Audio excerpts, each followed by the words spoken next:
Kod Ostroga je održan prvi od 3 Quest kampa koji se odvija kao aktivnost u projektom izviđaštva za sve koje je podržao Crnogorski Telekom u okviru poziva za svako dobro.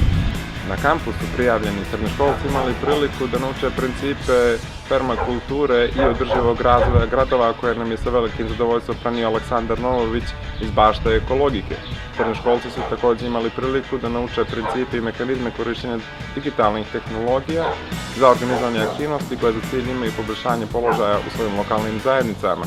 Ono što smo htjeli da ukažemo srednjoškolcima da je na veoma jednostavan način mogu identifikovati problem u zajednici, a onda se okupiti i riješiti.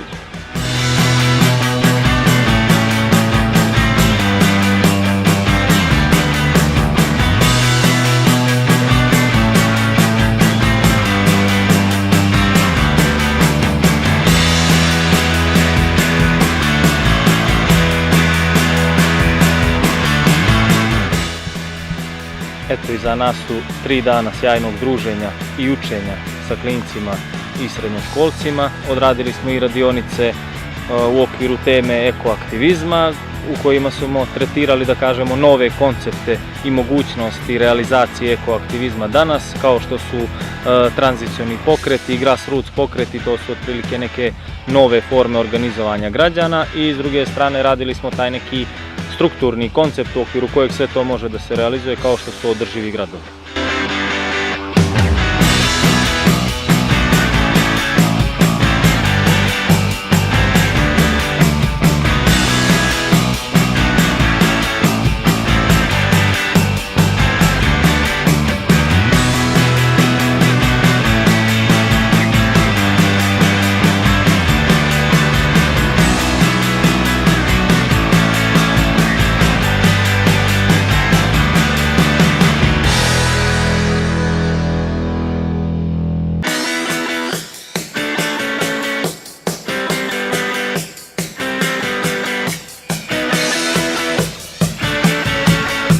Ovi kampovi pružuju nevjerojatne mogućnosti i sjajan ambijent za realizaciju ovakvih tema. Prije svega imamo, znači, mogućnosti radionica na otvorenom, imamo boravak u šatoru, imamo konstantan kontakt sa prirodom i to je nešto što pruža, da kažemo, integralan ambijent za djecu koja se nalaze u njemu i na neki način sam proces saznanja nije linearan, već sa više strana stiže do te djece.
U Podgorici su ostala još 2 QR koda, ako želiš da se pridružiš na jednom od preostala 2 EcoQuest kampa, pronađi ih i otkrij koji te zadatak čeka.